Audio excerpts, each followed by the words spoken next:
Aí ele perguntou: por que é que vocês são assim tão medrosos? Vocês ainda não têm fé?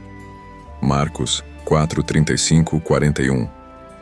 Todos conhecemos o medo, uns de alguém, outros de alguma coisa. Mas o certo é que todos nós temos medo.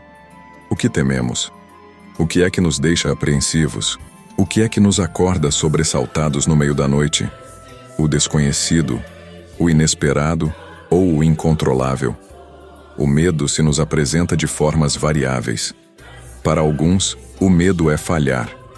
Temos medo de repetir erros do passado, por isso evitamos fazer coisas novas. Não nos aventuramos a fazer muito por causa do medo de falhar de novo, assim pensando: antes de falhar, prefiro morrer. Prefiro ser lembrado pelo meu sucesso e não pelas minhas falhas. Temos medo também da rejeição. Daí os nossos propósitos se tornarem uma extensão dos nossos medos, porque quando não são recebidos com entusiasmo pelos outros, bate a frustração. Acontece no casamento pela falta de afeto, pois todo mundo necessita de afirmação e encorajamento, e precisa constantemente. As lembranças das rejeições que sofremos nos fazem esperar uma rejeição a cada relacionamento. Por isso, não nos entregamos por inteiro a uma relação ou a um projeto. Temos medo do crescimento emocional e intelectual. Simplesmente detestamos ideias que nos forçam a uma reorientação intelectual. Podemos observar isso muito na igreja. Como é difícil enfrentar algo novo na fé com boa vontade. Como é difícil dizermos ou ouvirmos algo novo na escola dominical. Achamos que isso irá desmoronar tudo que nos era sagrado. Estamos sempre fugindo dos diálogos penetrantes e das análises que nos mostram quem nós realmente somos e que revelam o porquê de sermos assim. Muitos de nós evitam fazer alianças sérias com pessoas ou com causas. Tentamos sempre nos manter a uma distância segura que nos permita recuar quando preciso.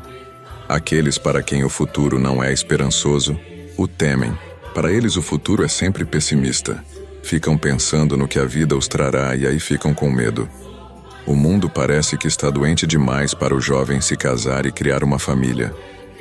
É mais do que certo que todos esses medos estão ligados ao grande medo, o medo da morte. O medo da morte é um medo aterrador de algo inevitável, pois mais cedo ou mais tarde, todos iremos experimentá-la. É o medo de uma experiência pela qual ninguém, a não ser Jesus, viveu e voltou para contar. Portanto, é um medo injustificável. Alguém diria que é o medo do nada. O que faria se alguém garantisse que você morreria hoje, antes do dia se findar? Antes de ter realizado tudo o que pretendia, antes de ter criado seus filhos, antes de ter completado seus planos mais imediatos? Como você aceitaria a sua morte?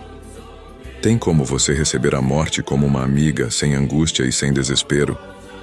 Permita-me fazer mais algumas perguntas pessoais.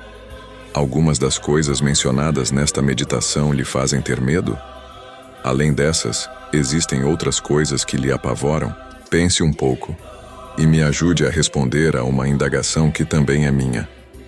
Como pode ser que, conhecendo todo o poder de Deus em Jesus Cristo, como pode ser que, reconhecendo que Ele está conosco aqui e agora, como pode ser que, sabendo que a vitória final sobre todas as coisas está nas suas mãos, como pode ser que, sabendo de tudo isso, ainda sintamos medo? É aterrador, mas pelo menos assim, podemos perceber um pouco do que os discípulos experimentaram naquela noite, naquele pequeno barco, naquele mar furioso. Então vamos voltar ao nosso texto bíblico, porque agora já temos uma visão melhor da situação. Os discípulos faziam a travessia costumeira do mar da Galileia e de repente são surpreendidos por uma tempestade. Alheio a tudo, Jesus simplesmente dormia. Como pode alguém, em meio à aflição e ao desespero, dormir tranquilamente?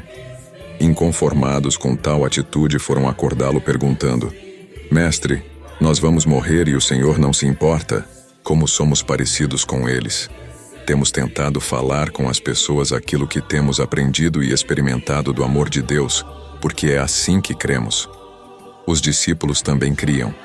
Como ainda, exatamente como eles, somos medrosos? Nós temos ensinado e pregado sobre esse amor, mas nós não o temos compreendido. Temos ouvido desde criança, mas não o temos assimilado. Temos julgado os outros, inclusive os discípulos no barco, por causa da sua fé.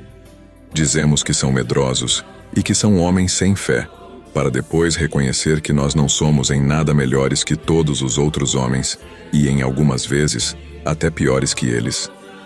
Temos problemas com a nossa fé? Claro que temos.